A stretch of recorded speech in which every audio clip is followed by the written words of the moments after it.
Hello. This thing happened to me a few months ago. I just need to share it with somebody. It all started at my friend's party. He's an artist who rented out a loft in the industrial part of town.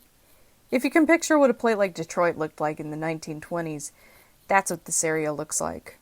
A bunch of old turn-of-the-century factories crammed into 10 blocks. Most of them are abandoned. So I partied a little too hard that night and decided to crash on a couch at the loft. I woke up at around 4 a.m. The sun wasn't out yet, but you could still make things out in the dim blue light. I went to the bathroom, carefully tiptoeing around the people that were passed out on the floor. As I was taking a piss, I tiptoed to look out the bathroom window, and I saw the panorama of deserted urban decay. I remembered how much I liked places like this. It was so dark and devoid of life, and strangely serene. So I went back to the couch and tried to fall asleep. After 45 minutes of staring at the ceiling, I decided I didn't want to be there any longer. So I swallowed my pride and decided to wake my girlfriend up to beg her for a ride, since walking around the vacant streets at this time was not an option. Being an awesome girlfriend, she was totally cool with it, and told me she would be there in about half an hour, and that she would give me a call when she was outside. My phone died 10 minutes later, so I decided I would sit by the window and watch for her car. I sat there for a while, and my eyes started getting heavy, and I began to doze off. A crashing noise outside woke me up. It wasn't loud, but just enough to snap me into reality. I looked out the window and scanned the area, but didn't see anything. Across the street from the loft, near a mountain of garbage bags and one of those enormous dumpsters, I see a computer and a monitor smashed against the floor that hadn't been there before. When my girlfriend arrived, I went downstairs and greeted her. Just as I was about to get in the car, I remembered a friend of mine who had blown out his power supply. So I decided to walk over to the dumpster and see what I could salvage. The monitor was worthless, but the tower seemed to have suffered almost no damage, so I put it in the trunk and we drove off. About a week had passed, and I had completely forgotten about the tower until my girlfriend called to let me know that it was still in the trunk and that she wanted it out.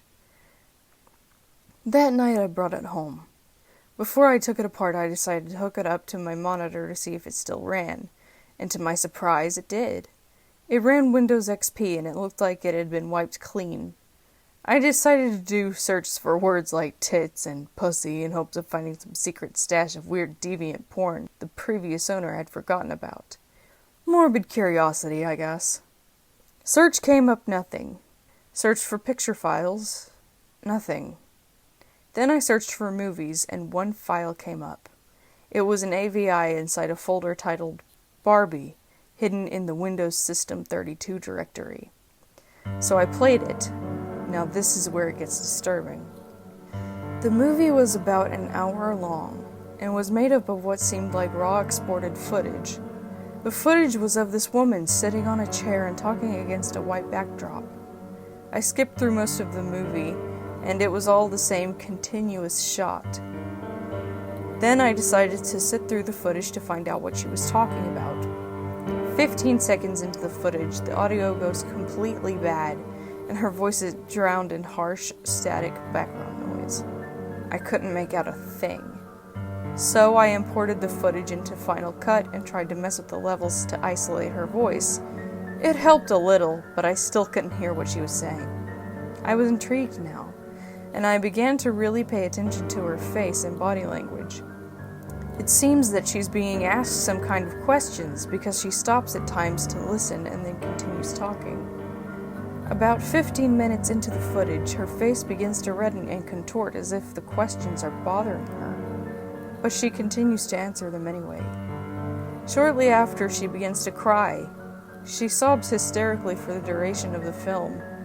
One of the few words I could lip read was skin. She repeats this word many times throughout the footage, and at one point she even pulls at the skin from her arm and mouths the word. She seems to be unhappy with her skin. There is much more I have to get off my chest, but it is getting late and I can't go on. I will share the rest tomorrow.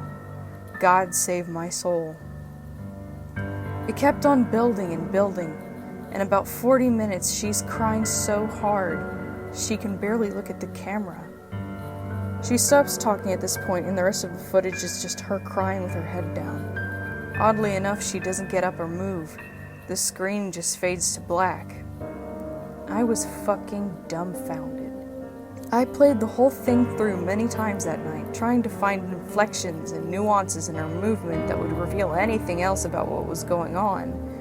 I felt so dissatisfied. I wanted to know more.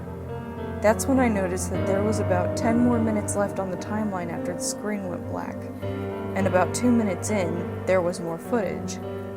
The footage was extremely shaky, almost unwatchable, and depicted a pair of legs walking along train tracks.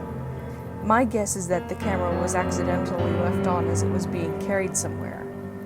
The person in this footage walks along the train tracks for about 6 minutes, and then turns into the forest and walks over what looked like foliage flattened by a piece of plywood. The person continues on this makeshift plywood road until the movie clip ends. Now my heart started beating with excitement because there were train tracks a few miles away that looked very similar to the one in the video. I had to check this out. I called up my friend Ezra. He's 6'4", 250 pounds of mostly muscle. I convinced him to go on a little adventure with me.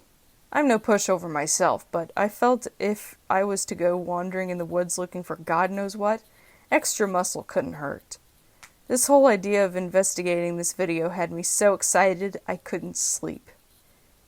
The next morning on a sunny Saturday, I took my flashlight, my camera, and my 7-inch Kabar with a matte black finish and serrated edge and went to pick up Ezra. When I got to his house, he wasn't even awake. When I woke him, he pretty much told me to fuck off. I was already packed and had mentally prepared myself to do this, so I decided to go through with it without him. I parked my car at the train station, took my stuff, and hopped onto the tracks. After walking for about 2 hours, I saw a broken piece of plywood and my knees almost buckled with excitement. I searched the nearby foliage, and there it was, a little plywood trail leading into the forest. I walked slowly along the trail, paying close attention to everything. I would stop occasionally, kneel down, and listen for anything or anyone, but it was so quiet. This was one of the most nerve-wracking things I've ever done. I didn't know what to expect at the end of this trail. The dense tree line gave way into a little island of grassy field, and then I saw it, a house being consumed by the forest. From the looks of it, no one had lived there for 20, maybe 30 years. I got my camera and snapped a few pics. A few yards away from the house was a tool shed made of rusty sheet metal. I just sat there among the trees for a while, absorbing everything. I didn't want to go into the open field. I had this bad feeling that something would see me.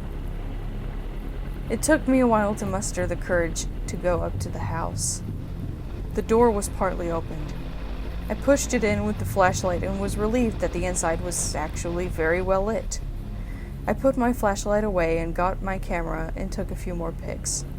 There was no furniture. The floor was riddled with bricks and wood and rubble, and some of the walls had huge holes in them. When I went in further to explore, I saw some things that I didn't pay much mind to in that moment, but now that I think about them in hindsight, they greatly disturbed me. The first thing that seemed a little odd was that one of the doors in the first room that I presumed led to the basement seemed a little too new to be in this house. It was also the only door in the house that was locked. Also, when I made my way up to the second floor, I saw some chairs and a fold-up table that also seemed a little too new to be there. But what disturbed me the most for some reason was the bathroom. The dust on the mirror had been wiped away, and in the bathtub I saw a clear plastic tarp that still had water droplets on it from when I presume it was washed clean. That's when I heard something moan really loud, and that's when I jumped the fuck out the second-story window and ran back to the tracks. Halfway there, I realized the moaning was most likely a water pipe expanding or contracting, and that little moment of relief gave in to the horror which I felt when I wondered why the water would be running on an abandoned house in the middle of the fucking woods. It's been a little more than 2 months since this happened, and I haven't gone back there, nor do I plan to.